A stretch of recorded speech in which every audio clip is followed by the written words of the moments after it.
स्वागत है आपका नेक्स्ट 9 न्यूज में। साल 2022 के कान फिल्म फेस्टिवल में ऐश्वर्या राय बच्चन अपने लुक से सभी को दीवाना बनाती है। जी हाँ, ऐश्वर्या की फोटो सोशल मीडिया पर छाई हुई है। काफी समय बाद ऐश्वर्या किसी बड़े इवेंट में नजर आई। फिल्मों से भी वह काफी समय से दूर थी। लास्ट ऐश्वर्या साल 2018 में रिलीज हुई फिल्म फन्ने खां में नजर आई थी, जिसमें उनके साथ अनिल कपूर और राजकुमार राव लीड रोल में थे। फिल्म को मिक्स रिस्पांस मिले थे, लेकिन इसके बाद से वह फिल्मों से दूर है। अब ऐश्वर्या ने इस बारे में कान 2022 में बात की है। उन्होंने बताया कि क्यों वह इतने समय से फिल्मों से दूर थी। तो चलिए पहले जान लेते हैं कि आखिरकार वो फिल्मों से क्यों दूर थी। जी हाँ, बता दें कि बॉलीवुड डीवा ऐश्वर्या राय बच्चन कांस में अपने स्टनिंग लुक से सुर्खियां बटोर रही है। ऐश्वर्या राय बच्चन का कांस में जलवा देखने के बाद फैंस उम्मीद कर रहे हैं कि वो जल्द ही सिल्वर स्क्रीन पर नजर आए। मालूम हो कि ऐश्वर्या राय साल 2018 के बाद से किसी फिल्म में नजर नहीं आई है। करीब 4 साल से उनकी कोई फिल्म रिलीज नहीं हुई। कांस फिल्म फेस्टिवल में ऐश्वर्या राय बच्चन ने फिल्मी पर्दे पर न नजर आने की वजह का खुलासा किया। ऐश्वर्या ने 4 साल से उनकी कोई फिल्म रिलीज न होने के बारे में बोलते हुए खुद को प्रोवाइबल टर्टाइज का टैग दिया। उन्होंने कहा कि पिछले 2 सालों में जो भी हुआ वो नेचुरल ब्रेक था और हमने सभी ने लिया। मैं एक ऐसी इंसान रही हूँ जो रियल रहती हूँ, ये मैं हूँ, ये मेरी प्रायोरिटी है। ये 2 साल चैलेंजिंग रहे थे। मेरा मकसद था रियलिटी पर फोकस करना। मैं कभी वो शख्स नहीं रही जो उम्मीदों पर जीती हो। कहे हे भगवान, समय बीत रहा है, क्यों इस साल कोई फिल्म रिलीज़ नहीं हुई। कितने रिलीज़ हो आप निकालना चाहते हैं? कौन सा कमेंट अट्रैक्ट करेगा, कौन सा परसेप्शन है जो अट्रैक्ट करेगा। मैं कभी परसेप्शन में जीने वाली शख्स नहीं रही। इसलिए नेचुरली जब दुनिया, हमारा परिवार और ज़िंदगी ये सब झेल रही थी, तो मैं खुद को खुशकिस्मत ही समझ रही थी कि मुझे नेचुरल रियलिटी पर फोकस करने का समय मिला और इस पर फोकस नहीं किया तो हे भगवान 2 साल। इस इंटरव्यू में ऐश्वर्या राय बच्चन ने अपने अपकमिंग प्रोजेक्ट के बारे में बात नहीं की, पर बहुत जल्द एक्ट्रेस को एक मज़ेदार प्रोजेक्ट का हिस्सा बने देखेंगे। उनकी अगली फिल्म का नाम पोन्नियिन सेल्वन है, जिसे मणिरत्नम बना रहे हैं। एक्ट्रेस की पिछली रिलीज फन्ने खां थी, जो बॉक्स ऑफिस पर बुरी तरह पिटी थी। इस फिल्म में ऐश्वर्या राय के साथ राजकुमार राय और साथ ही अनिल कपूर भी थे। जी हाँ, आगे बताते चले आपको ऐश्वर्या राय के बारे में और भी बहुत सारी चीज़ें तो लगातार सामने आ रही हैं। इससे पहले आपको बता देते कि ऐश्वर्या राय इस वक्त इन दिनों बहुत ज़्यादा खूबसूरत नज़र आ रही है। इस इवेंट में भी उन्होंने खूबसूरती की सारी हदें ही पार कर रखी थी। लोग उनको काफ़ी ज़्यादा यहाँ पर पसंद कर रहे थे, उनके लुक्स को काफ़ी ज़्यादा उनकी तारीफ़ कर रहे थे कि आखिरकार इतनी सुंदर कोई कैसे ही दिख सकता है। लेकिन ऐश्वर्या राय इतनी सुंदर दिख रही थी। इसके साथ साथ आपको बता दें, एक बात और सामने आई है कि बिना फिल्म के कांस फेस्टिवल में कैसे पहुंच गई ऐश्वर्या राय, तो उसकी जानकारी भी आपको देते चलते हैं कि आज की तारीख में ना जाने कितने नए भारतीय चेहरे कांस फिल्म फेस्टिवल में शिरकत करते हुए नजर आते हैं। हालांकि इस बात में बिल्कुल भी दो राय नहीं कि इस फिल्म फेस्टिवल की कम से कम भारत से तो पोस्टर गर्ल सिर्फ और सिर्फ ऐश्वर्या राय बच्चन ही रहने वाली है। दुनिया भर में मौजूद उनके फैंस इस रेड कारपेट के दौरान उनके अपीयरेंस की बेसब्री से इंतजार करते रहते हैं। इस बार में फैंस का यही हाल देखने को मिला। अपने पति अभिषेक बच्चन और बेटी आराध्या के संग ऐश्वर्या राय फ्रांस पहुंच चुकी थी।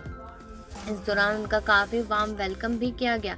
हालांकि इन सब के बीच हर किसी के जहन में एक सवाल तो ज़रूर आता ही है, ताकि ये बाला बिना किसी फिल्म में काम किए हुए हर साल कांस का हिस्सा कैसे बन जाती है। इसके नाम से ही जैसे ही पता चलता है कि मूवी फेस्टिवल है, इस इवेंट में आने वाले ज़्यादातर लोग इसी वजह से इसका हिस्सा भी बन जाते हैं। कोई तो यहाँ अपनी फिल्म के प्रीमियर के लिए आता है, तो वही तो पूरी जूरी बनकर या फिल्म मूवी कंपटीशन में हिस्सा बनने के लिए आता है। दुनिया भर में लोगों को इस तरह की कई कैटेगरी में न्योता दिया जाता है। इन सब के अलावा इस फेस्टिवल का हिस्सा बनने का नामी लोगों को भी न्योता मिलता है, लेकिन वो इसमें अपीयर किसी न किसी कारण की वजह से ही होते हैं। साल 2003 में ऐश्वर्या राय बच्चन सबसे पहले कांस फिल्म फेस्टिवल में पहुंची थी। अलग अलग कारणों से वो अब तक इसका हिस्सा बनी हुई है, लेकिन पिछले कुछ सालों से वो जिस वजह से कांस में बतौर गेस्ट पहुंच रही है, उसका फिल्मों से कोई भी लेना देना नहीं है। दरअसल लॉरियल और चौपाट के संग कान फिल्म फेस्टिवल के करीब 25 साल से भी ज़्यादा से पार्टनरशिप है। ऐसे में लॉरियल की ब्रांड एम्बेसडर है ऐश्वर्या राय बच्चन। यही वजह है कि हर साल उन्हें इस फेस्टिवल का न्योता मिलता है। रेड कारपेट पे वो इस ब्रांड को रिप्रेजेंट करती है। जी हाँ, रिप्रेजेंट कर।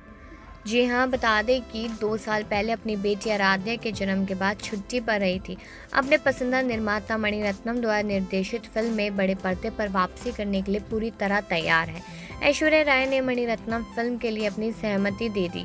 इस बात को लेकर काफ़ी अटकलें लगाई जा रही थी कि पूर्व सुंदरी सिल्वर स्क्रीन पर कब वापसी करेगी, जिन्हें आखिरी बार संजय लीला बंसाली की फिल्म में देखा गया था गुजारिश में। भले ऐश्वर्या को पिछले 3 सालों से फिल्मों में 4 सालों से नहीं देखा गया, लेकिन वह विभिन्न विज्ञापन अभियानों और कांस जैसे अंतर्राष्ट्रीय फिल्म समारोह में अपनी उपस्थिति के माध्यम से सुर्खियों में बनी ही रहती है। मणिरत्नम की काफ़ी करीबी ऐश्वर्या राय उनके साथ इरुवर, गुरु और रावण में काम कर चुकी है। ऐश्वर्या को रावण में पति अभिषेक के साथ देखा गया था, लेकिन रिपोर्ट्स बताते हैं कि मणिरत्नम इस फिल्म के लिए केवल ऐश्वर्या राय को ही चाहते हैं। मणिरत्नम अभिषेक और ऐश के साथ एक शानदार समीकरण साझा करते हैं, लेकिन इस बार वह एक ऐसी फिल्म का निर्देशन डायरेक्ट करने का योजना बना रहे हैं जिसमें वह बहुत ही मजबूत महिला नायक का किरदार हो। मणि को लगता है कि उनकी अगली फिल्म में अभिषेक के लिए यह बहुत कम जगह है। आगे बताते चले कि ऐश्वर्या मां बनने के बाद अपनी प्राथमिकताओं के बारे में बहुत स्पष्ट थी। उसने अपने 100 समय और एकाग्रता अपनी बेटी आराध्या को 2 साल के लिए दिया। जबकि आराध्या प्ले स्कूल के लिए तैयार है, ऐश्वर्या गंभीरता से अभिनय में वापस आने के बारे में सोच सकती है। ऐश्वर्या राय बच्चन अपने 2 पसंदीदा निर्देशकों में से किसी एक संजय लीला बंसाली या मणिरत्नम द्वारा निर्देशित फिल्म के साथ वापसी करने की इच्छुक थी। संजय लीला बंसाली की फिल्म रामलीला में आइटम गीत के लिए उन्हें अंतिम रूप में दिया गया था, लेकिन ऐश्वर्या चाहती थी कि गाने के बोल में कुछ बदलाव किया जाए, जिसे संजय ने मना कर दिया।